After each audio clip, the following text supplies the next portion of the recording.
Coming up on today's edition of the Locked On Raiders podcast, the team makes the signing of cornerback Marcus Peters official like a referee's whistle, but that was not all. A couple other adjustments and tweaks they made to the roster ahead of Wednesday's first day of practice in training camp. So that and a whole lot more is coming up on Tuesday's edition of the Locked On Raiders podcast for July 25th, 2023. Just win. Just win. Just win. Just win. The autumn wind is a raider, pillaging just for fun. He'll knock you round and upside down and laugh when he's conquered and won. And won. And won. And won. And won.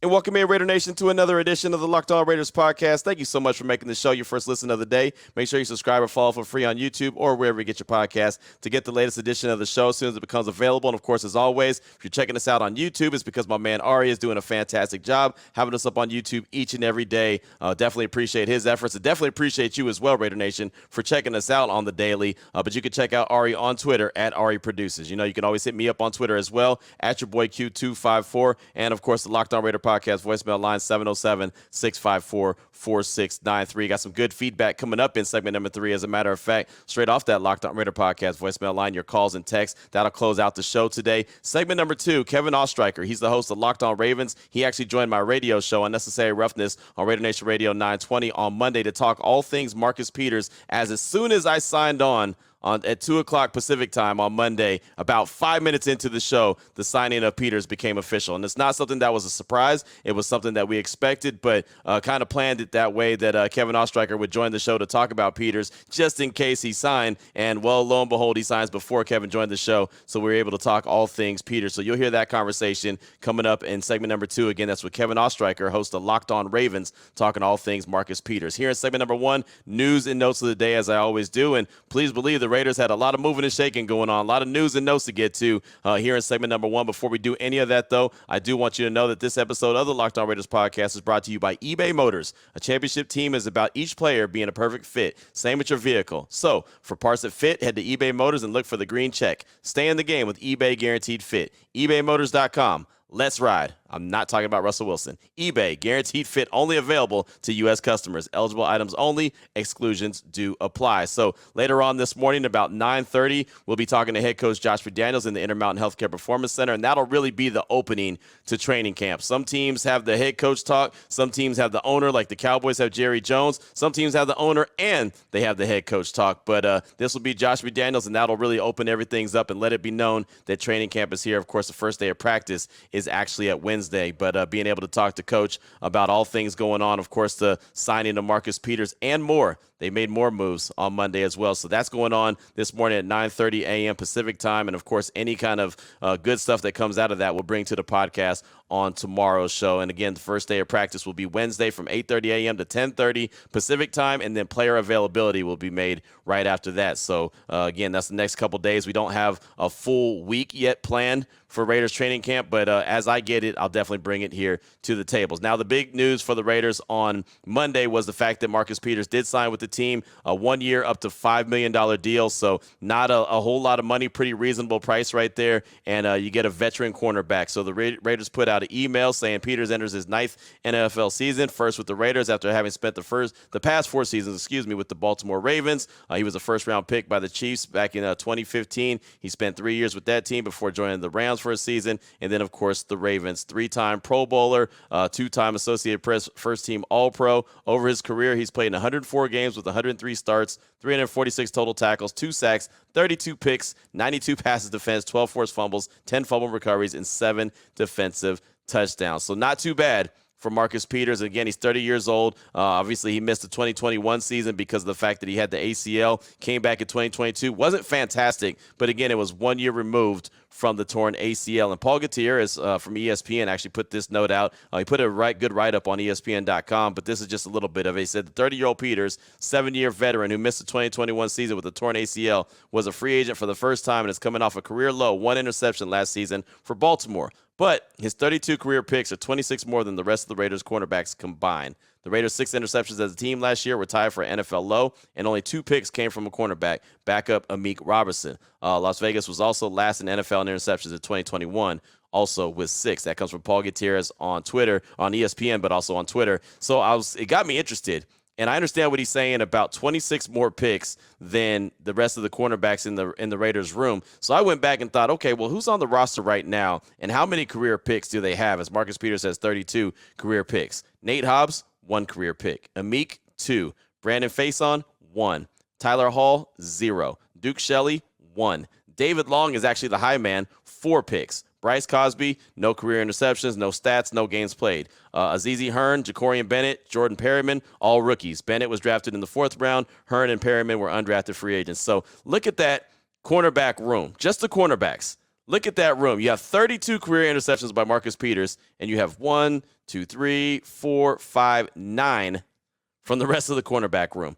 That's just not going to cut it, right? So what Marcus Peters could bring to the table is the fact that he's going to at least go look for the ball. He's going to go hunt the ball. He's going to try to do everything he can. And I am kind of excited because it's the 2nd season removed from a torn ACL. And as a guy that's torn multiple ACLs in both my knees, I just feel like the 2nd year back, you have a lot more confidence. I know when I was playing basketball and I came back the first year after a torn ACL, I was confident in myself, but I still was a little bit in the back of my head thinking about my knee. Then all of a sudden, I was good the 2nd year removed. Then I messed around and tore the other ACL.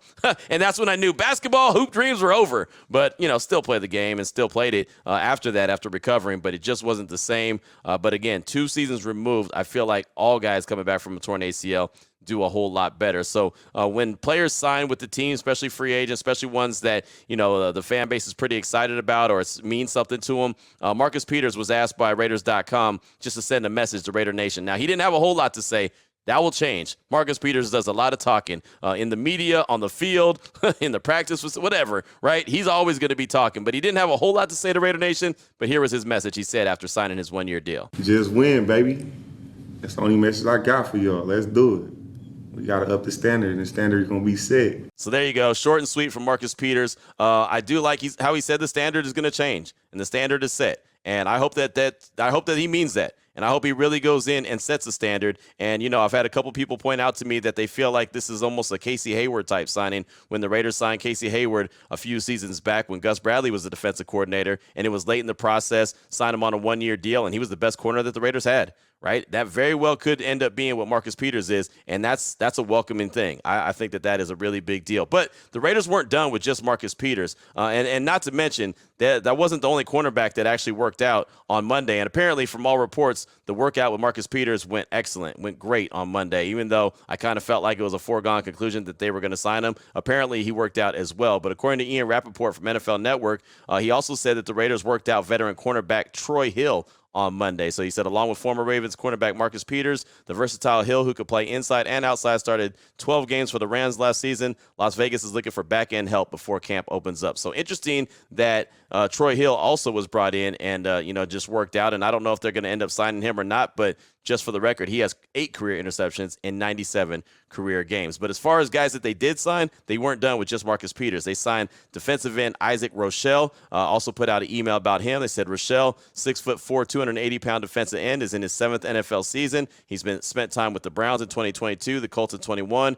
and he was originally selected by the Chargers in the 7th round of the 2017 NFL Draft, has played in 70 career games with 10 starts and had 98 tackles, 9.5 sacks, 11 tackles for loss, 1 interception, and 3 passes defense. And so it was funny when I saw that originally. I was on the air doing my radio show, and I was like, man, Isaac Rochelle, that sounds familiar. And I was like, I swear he was part of the Raiders, but even the Raiders' own email and their own memo and notes on him didn't say that he was played with the Raiders at all. So I had to go back and look up, and he did play with the Raiders in 2022. On December 28th in 2022, he actually signed with the Raiders. Matter of fact, it says hours after he terminated his practice squad contract with the Browns, he ended up playing in 1 game for the Silver and Black and had 0 stats. So maybe that's why they didn't put his information about with the Raiders on that email, that little press release about signing him. But also Isaac Rochelle has been added to the mix, and I think that one is a camp body, but it's also because Tyreek Wilson is starting on the NFI list, and then Byron Young, the 3rd round pick out of Alabama, is starting on the PUP list. So who knows when he's going to be back and Tyreek Wilson is going to be available. So I think this is a guy that's going to at least get some reps, and they're familiar with him a little bit. And who knows, if they like him, maybe he sticks around for the long haul. But really, that's the news and notes there in segment number 1 of today's Locked On Raiders podcast. Again, the biggest news of the day when it came to the Silver and Black was all things Marcus Peters. So speaking of Marcus Peters, Kevin Oestreicher, host of Locked On Ravens, he joined my radio show on Monday to talk all things Marcus Peters. You'll hear that conversation coming up in segment number 2 after I tell you about BetterHelp. And this edition of the Locked On Raiders podcast is sponsored by BetterHelp. And, there's times, right? There's times where you feel uncertain about where you're going in life or what the right path is and how you're going to get through it. Sometimes in life we're faced with tough choices and the path forward isn't always clear.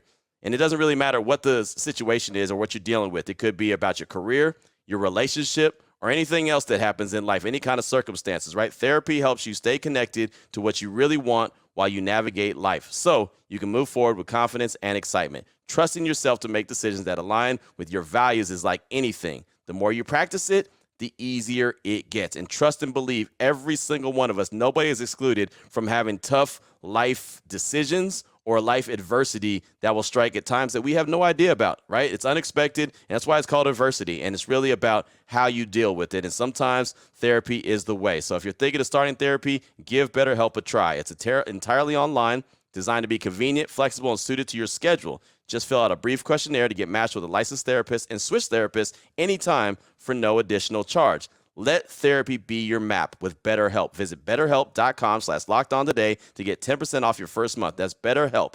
HELP.com/lockedon. Again, BetterHelp, HELP.com/lockedon. All right, Raider Nation, here we go. Segment number 2 of today's Locked On Raiders podcast. Want to let you hear the conversation I had with Locked On Ravens host Kevin Oestreicher on Monday, talking all things Marcus Peters. He joined my radio show, Unnecessary Roughness, on Raider Nation Radio 920. Of course, I do that show each and every day, 2 to 5 p.m. Pacific time. If you ever want to listen to it, you can check it out on the Raiders mobile app. Just click on the radio symbol at the top of the app, and boom, be right there. That's following JT the Brick Show, which is 12 to 2, and that's following the morning tailgate from 7 a.m. to 10 p.m. or 7 a.m. to 10 a.m. So that would be a long show, 7 a.m. to 10 p.m. But no, 7 a.m. to 10 a.m., then JT's 12 to 2, and I close things out 2 to 5 p.m. So we start off talking all things Marcus Peters, and I just asked Kevin what his thoughts on the Raiders signing of Peters, what he believes they're getting in Marcus Peters. I think it's a good signing, definitely. I'm very shocked that he ended up still on the market at this point in the offseason. I would have expected him to at least have even just more interest. It felt like there wasn't really a lot of interest across the league. Felt like the Raiders were the team that he was all but going to go to. Now it's obviously official. But yeah, you're right. The Ravens and Raiders essentially swap corners here. Rocky Yassin is now in Baltimore, and Marcus Peters is now in Las Vegas. I think it's a good, a low-risk, high-reward signing. Peters was somebody that tore the ACL in 2021. And struggled admittedly in 2022. Well, definitely was not his best season, but sometimes guys just need a year or they need some time on the knee. They need to feel how it is coming off that post-surgery. So the hope is that Peters will, have the year of struggle in Baltimore. And for Raiders fans, it's now that that's over with, he'll be able to have kind of a resurgent season in Las Vegas. I know a team that definitely did need some corner depth. And I think Peters is still, you look at the name value, it's there, but he also still is a high IQ football player, someone who is not the most physical corner in the league, but I think it's displayed some more traits there. So I like it for them, especially because it is a low cost, which means a low risk deal for them. And as I mentioned, he's been in Baltimore since 2019, and as you mentioned, tore the ACL in 2021. When he was traded from the Rams to Baltimore, what did he do for that secondary? I mean, he came away with 3 interceptions and took 2 back to the house, scored 2 touchdowns. What did he do for that Ravens team when he made that trade? Oh, it was huge for him. The Ravens defense admittedly was struggling, and what the Ravens ended up doing was in Week 5, they brought in Josh Bynes and L.J. Fort. Then a couple weeks later, they traded for Marcus Peters from the Rams. And it wasn't really a system fit in Los Angeles with the Rams. Peters comes over. His first game was against Seattle, and that was, if you remember, was MVP battle. It was Russell Wilson versus Lamar Jackson. And Russell Wilson throws a pick six to Marcus Peters to essentially seal the game away. And Marcus Peters was asked about, it felt like you saw that play coming, what were you seeing? And Marcus Peters said, that exact same play was ran against me when I was with the Rams and I got burnt on it. So he learned from that mistake and turned it into essentially a win for Baltimore. He transformed the defense. He and Marlon Humphrey, I mean, Peters and Marlon Humphrey were regarded as two top 10 corners for a couple of years there. I know Peters isn't, I think, at that level anymore, but the fact that he was there a couple of years ago is a great thing. And the fact that also off the field for him, the personality, the energy he brings. He's one of those guys where, feels like you hate him when he's not on your team, but you love him when he is. He brings energy. He's passionate. And he is not afraid to talk. He will talk and talk and talk, but he's also just passionate about the game. He wants to win. He's a competitor.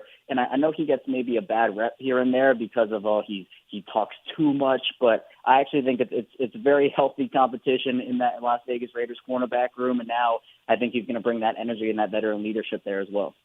Kevin, you bring up a good point about him talking, and I like the swagger, I like the attitude, I like the little bit of edge that he provides, and some of it that has to do with the talking. How much do you think that gives guys around him confidence when they see a guy like that with a name like his being able to go out there and talk that talk and also walk the walk? How much more confidence do you think it gives the rest of the team?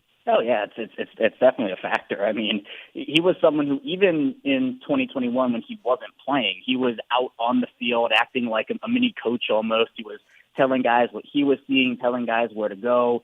And also the fact that when he is on the field, the talking aspect we've been talking about here for the past couple of minutes, he plays with such confidence, and I think that does boost up his teammates around him, especially in the secondary when we've seen multiple players come up with big-time plays. And it's funny because Marlon Humphrey in Baltimore is known for kind of the fruit punch, the peanut punch essentially, where, punches the ball out. Marcus Peters kind of adapted that, and he's already known for being like a turnover guy. He'll bait quarterbacks into bad throws, but he kind of added the punch out to his game a little bit over the course of his time in Baltimore. So he goes ball hunting. Sometimes it does result in him getting burnt because he is so confident in his ability to read quarterbacks' eyes and figure out what they want to do.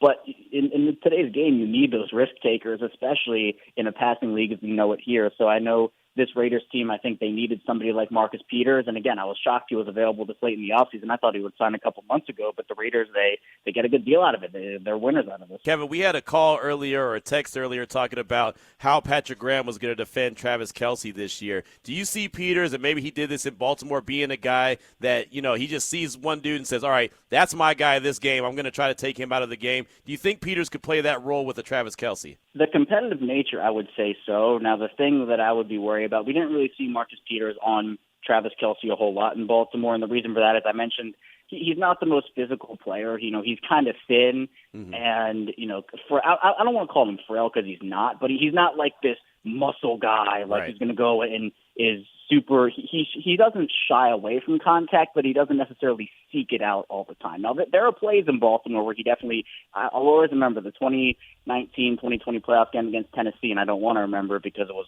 terrible for the Ravens. That was a 14-2 year where they just got annihilated. But he was the best defender on the field by far for the Ravens because he hit stick Derrick Henry out of all people on the third play of the game, literally sent him backwards. And I'm like, where's this Marcus Peters coming from? Then also chased down Derrick Henry. So he rises to the occasion when he needs to with physicality. But if you're asking him to defend a physical player like a Kelce or a bigger body like a Kelce over the course of an entire game, I'd maybe want, and you have to send help to Kelce anyway. Right. I'd maybe want to send some help over just to make sure. But Peters, if you want to, he can blanket him to an extent. But I'd maybe want to send some help instead of having a one-on-one Kelce for the entire game. Which not a lot of people can one-on-one Kelce throughout the league, so it's not necessarily a slight on Peters. Talking all things Marcus Peters right now with Kevin Oestreicher, host of Locked On Ravens here on Raider Nation Radio 920. Unnecessary roughness. Just got a couple more questions for you. Do you see at any point in his future, or maybe in situational type of football, that he could kind of play that safety role? I think it's an option. I think we're kind of seeing more and more older defensive backs transition. The Ravens did it with Jimmy Smith, or at least they tried to a couple of years ago before his retirement. I think you could definitely, and again, I feel like I would love to see Peters in that free safety roaming around role, just kind of controlling defense from the top of the key almost. I think he can still play corner at this point, but if the Raiders feel confident enough in their corners, and I don't know how confident they do feel in those guys right now outside of Peters, if they do, find maybe a hidden gem or two where you feel confident enough putting them on the outside and they're your outside guys, maybe Peters can be like a rotational corner safety. Obviously, at this point, you're probably going to be playing him at corner until you find some of those players. Yeah. But I think later, if this works out for the Raiders and Peters maybe re-signs after this one-year deal. Maybe next year he could maybe work into that role. But I think he still has quality corner snaps left in him. It's just a matter of, again, the health is the biggest factor for me here and how he responds to having the year on the knee to figure it out. And was that just the year he needed, or is there a decline coming or still coming with Peters? Last year was not great for him. Right. I will say that. But, again, not everybody's great coming off of injury. So I'll give him the benefit of the doubt there. Yeah, that's something I've been anticipating is, 2 years removed from the ACL is much better than 1 year removed. Just I think it's just a confidence thing is being comfortable on that knee, making sure that it's going to be there and be healthy and be good to go. But we'll see, right? Training camp opens up for the Raiders on Wednesday. That's the first day of practice, so we'll actually see what he's looking like when he's out there. And final question for you, and you mentioned this to me when we talked on Sunday, that, Marcus Peters is an Oakland native, so the Raiders were the team he grew up rooting for, and I know the team is in Las Vegas now, but how do you think he is? We saw Marshawn Lynch play with the Raiders, and he's an Oakland native, and he was very proud. How proud do you think Peters will be to play with the silver and black? Oh, I think he's excited for it. He's someone who is friends with Marshawn Lynch. He's also friends with Najee Harris, who he grew up with essentially, and then is very close with him. So I think that him having the Oakland pride, obviously I know they're in Las Vegas now, as you said, but him being able to now join the silver and black and kind of have that hometown connection. He's someone who, spends time still in Oakland, and they've made a very big deal. I remember when Peters was coming back from his injury and was going to miss the 2021 season, right after he suffered it, he wasn't able to play against Najee Harris during his rookie season. And that, he was looking for, we were talking all offseason about, we can't wait for the Oakland matchup between Marcus Peters and Najee Harris, and then we didn't get it until this past season. So I think he's really excited about that. It's a nice little nugget in there that I think adds even a bit more of excitement, especially for Raiders fans, but more importantly for Marcus Peters about signing with his hometown team back in the day. So there was a conversation right there with Kevin Oestreicher, host of Locked On Ravens. He does a fantastic job covering the Ravens like a glove. He actually had me on his show on Sunday, which was Monday's show. He recorded it on Sunday just talking about the Raiders, talking about Jimmy G, talking about expectations, and that was actually for his Locked On NFL show that he does on Monday. He also, like me, does multiple Locked On shows. He does Locked On Ravens and Locked On NFL. So we teamed up on Sunday, and I let it be known, like, hey, man, I think Marcus Peters is going to sign with the Raiders. Do you want to join the show to talk about it? It was like, absolutely. So good dude right there. Kevin Oestreicher, again, host of Locked On Ravens. If you ever want to find out anything Ravens related, definitely check out that show. And I think it's kind of funny that, Marcus Peters goes from the Ravens to the Raiders, and there's multiple Raiders that are over there now, or former Raiders, in Trayvon Mullen is a member of the team. Daryl Worley is a member of the team. And also, who else? Rock Ya-Sin, who was with the team last season. Now he's in Baltimore as well. So the Raiders brought in multiple Ravens at some point, but this one is Marcus Peters, and this one I think is going to be a good addition. But what says you? 707-654-4693. That's the Locked On Raider podcast voicemail line. Your calls and texts will close out the show. Segment number 3 coming up next here on the Locked On Raiders podcast. Here we go, Raider Nation. Segment number 3 of today's Locked On Raiders podcast. Your calls and texts straight off that Locked On Raider podcast voicemail line, 707-654-4693. Let's start things off with Steven, who's calling from Chicago, but he's originally from Bakersfield, California. Here he is, Steven, calling to talk about so many outlets that believe the Raiders will be one of the worst in the league in 2023. What's up, Q? This is Steven from Chicago, born and raised in Bakersfield, but lived in Chicago the last decade.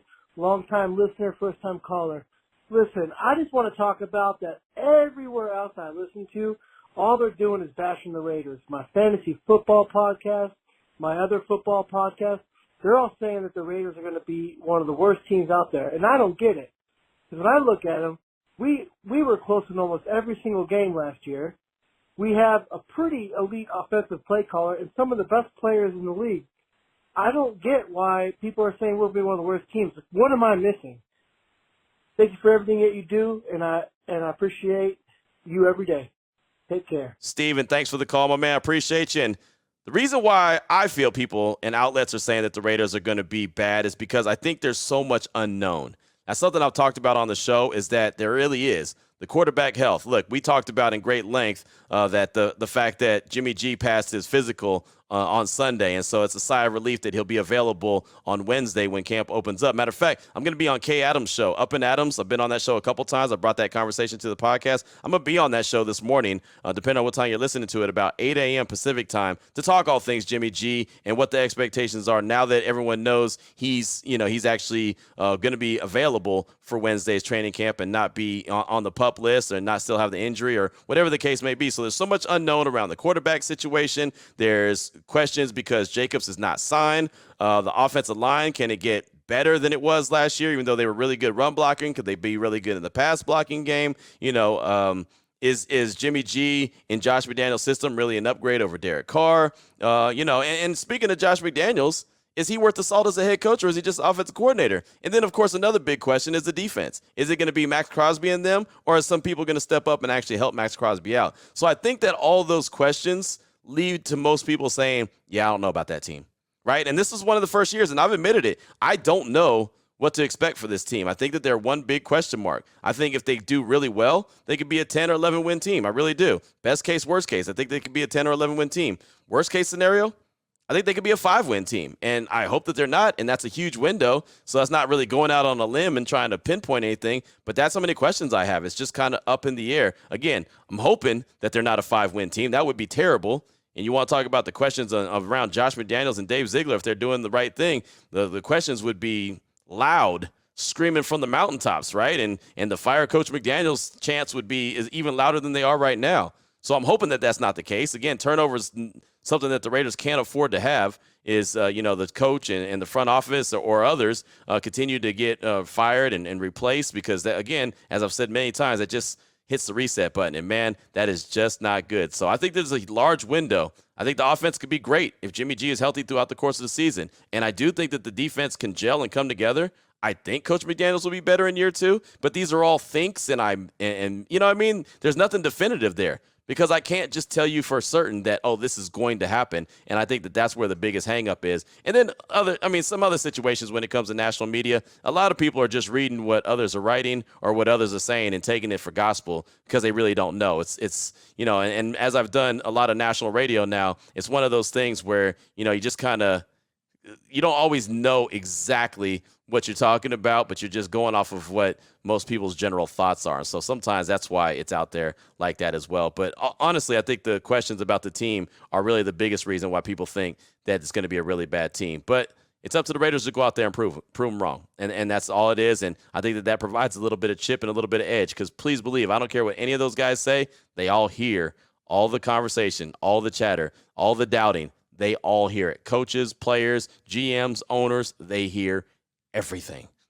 They say they don't, but they hear everything. So thank you so much for that call, Steven. I do appreciate you. Up next, got a text from Southern Indiana Raider. It says, hey, Q, Southern Indiana Raider here. Heard the news over the weekend and you on the pod this morning. I'm sure you knew this was coming, but I'm really skittish about Wilson. I know the team is saying it's no problem. I'm not buying it. He's been down for 8 months, plenty of time to ramp up. He was supposed to have a workout in April. He didn't. I get the upside and the talent. Established winning teams could afford to take a guy like this, but not a team like the Raiders. Drafting injured players on a perennial rebuilding team is foolish. I read after the fact that many teams red flagged him, but not the Raiders. I'm not going to continue to hammer on this. I hope I'm 100% wrong. I was further disappointed hearing about Young, 2 of the high-round picks, not participating. Wow. Anyway, Q, thanks for getting me in motion daily. I appreciate you. That's from Southern Indiana Raider. And look, the Byron Young thing was a bigger surprise to me. And I do think that that's something to be, pretty concerned about, because he's opening up on the PUP list. Now, that doesn't mean he's going to be there long, but it doesn't mean it's going to be there for a day or two either, right? I mean, there's a certain amount of time that he could be on that PUP list, and that's a concern as far as me. With Wilson, I understand exactly what you're coming from, and yeah, 8 months is plenty of time, but I think that their big concern is because he's a big man, and this is my concern too. He's a big man. You want to make sure that foot is fully healed and not being pushed too much, because the worst thing you want is a big man with a bad wheel, right? And so you're right. There's teams that did red flag Tyreek Wilson in the draft process and said, yeah, thanks, but no thanks. But he does have a lot of potential. He is a guy that is not even close to being a finished product. He has room to grow, and, man, the dude could be outstanding as long as he gets an opportunity to go out there and as long as he stays healthy. So it's a risk, but obviously the Raiders felt like the reward was greater than the risk. And so we'll see if that gamble pays off. The Raiders are in Vegas, so maybe it's all a crapshoot. So hopefully it does work out. I totally understand your concerns, though, because, again, it is a big man with a foot problem. And if that problem persists or, pops up every once in a while, then all of a sudden he's missing a certain amount of time, and that's not what you want. Hopefully, when this is all said and done and it's behind him, it's exactly that. It's behind him. And I think that's why the Raiders are being extra cautious with him and not letting him get out there just yet, right? So we'll see how long he's out, see what time when he does participate in training camp, and see what he does in preseason if he goes out there and participates at all. But that's kind of why I've taken a slow process when it comes to Tyreek Wilson and his expectations this first year, his rookie year. I think that he's going to probably not be the Max Crosby style player where he goes and has double-digit sacks his first year. I'm looking at 4, 5 from him, and that would be I think a really good year for Tyreek Wilson because I think the Raiders are going to bring him along kind of slow or pretty slow as a matter of fact. So thank you, Southern Indiana Raider, for that text. I do appreciate you. How about Emilio in Rancho Cordova? He's calling to talk about the signing of Marcus Peters and what he could bring to the team, and he actually called before the Raiders made it official with Marcus Peters. But here he is, Emilio in Rancho Cordova. Hey, what's up, Q? This is Emilio from Rancho Cordova. I was just giving a call. Just wanted to get my thoughts on the Raiders possibly getting Marcus Peters if it hasn't happened already.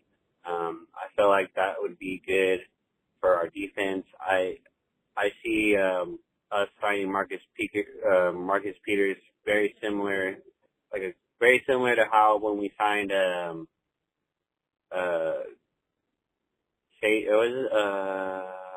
think his name is Hayward, I believe. We got a couple years ago. Yeah, I believe something similar to that.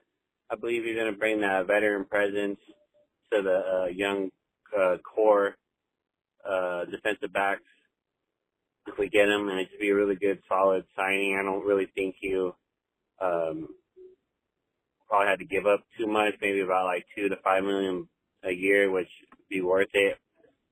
And yeah, so I don't know what your thoughts on the Raiders possibly getting Marcus Peters and the benefits of having him on the defense. But all right, Q, continue to do your thing, and I love listening to the pod every morning. And yeah, go Raiders. Emilio, thanks so much for the call. I do appreciate you. And actually, funny story. Everyone knows the story about my turtle, little homie. When I was a little kid, I had a turtle as well who died because I think my dad didn't treat the water when I went away to summer camp, but that's a whole nother conversation. That's bringing up old memories. But his name was Emilio. I was a big Emilio Estevez fan, and I don't know why. I think I just liked his name, so I named that turtle Emilio. Anyway, enough about me.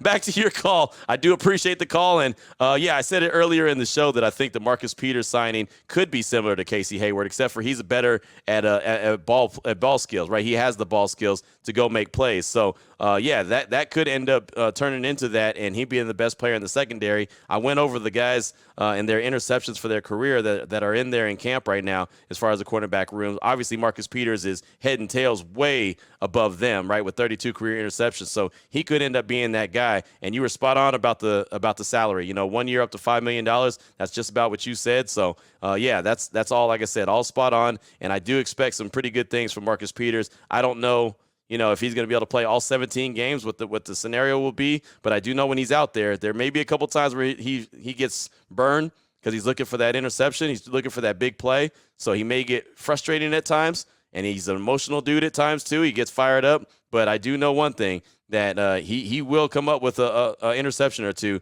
throughout the course of the season, and he might mess around and take it to the house because that's just something that he does. So thanks so much for that. I do appreciate you, and I think we got time for one more text. We'll take it from Jersey Raider. He said, Q, what up? Jersey Raider here. I'm right with you when you say you were big on Trayvon Merritt coming out of college and that this year is huge for him. But I just hate even saying that he has one career interception because if I remember correctly, I'm pretty sure the ball was floating up in the air and pretty much just fell in his hands. He didn't have to do much to go get that interception. But I do like him. I hope he balls out this year. Be safe. Keep doing your thing. Appreciate all you do. Out. That's from Jersey Raider. And, yeah, you're right. That one interception that Trayvon Merritt has in his career, it did float to him. But he had to make the play. And there's been other balls that have hit him square in the hands, and he didn't make the play. And the one that stands out to me the most is the Washington game in, what was that, 2021? When he had the ball right there in his hands, and they would have won the game, and he dropped it. It would have been a pick six if he had actually came up with the play, and I think that's what he was thinking about, scoring a touchdown and thinking about the dance instead of just securing the ball and then getting to the ground. That would have been game, set, match, but it didn't happen. Either that was 2021 or 20 – no, that was 2021. Yeah, that was 2021. He should have had that interception and didn't come down with it. That would have that cost the Raiders that game against Washington. He's had other plays in the playoffs. He had a ball that was in his hands and he made the play against Cincinnati, but his feet were out of bounds. I mean, there's been times he's had plays to make and he just hasn't made them. So regardless of how easy it might have been, you still got to come up with the play. And the reason I say that even if it's easy, these guys still don't come up with them enough, and I've brought this up plenty of times on the podcast, is being there at mandatory minicamp this past, couple months ago. Or what was it, May? These days fly by now. But, yeah, I mean, when they had mandatory minicamp, me and Vinny Bonsignore literally stood right there, saw a tip ball go off a wide receiver's hand, float harmlessly up in the air, and no Raider defensive back came down with it. And I immediately looked at Vinny and said, that can't happen. Good teams come up with that. I don't care how easy it looks. You got to come up with that ball. You've got to make that play. When it's right there for you, you got to do it. And if you don't, 9 times out of 10, then the ball harmlessly falls to the ground. The next play ends up being a big play, either a first down, a score, or something against the Raiders. It always happens like that. It's like giving a team in baseball an extra out. Anytime you do that, usually it comes back to bite you. Now, later on in that practice, they had another play similar to that, and Trayvon Merritt came up with the play. And again, mandatory minicamp. So he's got to be able to do it, in a regular season game. But that's one of the most frustrating things is that he's back there. He has the ability to make plays, and he just hasn't made it consistently in the NFL, only with the one career interception. But thank you so much for that text. I do appreciate you. That's all I got time for on today's show. Got a call from King Raider out of Compton, California. We'll get to that tomorrow. We'll have more news and notes of the day. Of course, we'll have some feedback from head coach Josh McDaniels as we meet with him at 8:30 this morning. If the conversation I have with Kay Adams this morning on Up and Adams show, if on FanDuel TV, if that is really good, I'll bring it to the podcast as well. But we have plenty as, football's back now. It's exciting. I'm getting all these interview requests, and that means that, it must be training camp time, and folks want to talk to people that know what they're talking about when it comes to the silver and black and the NFL in general. So that's all coming up tomorrow, Raider Nation.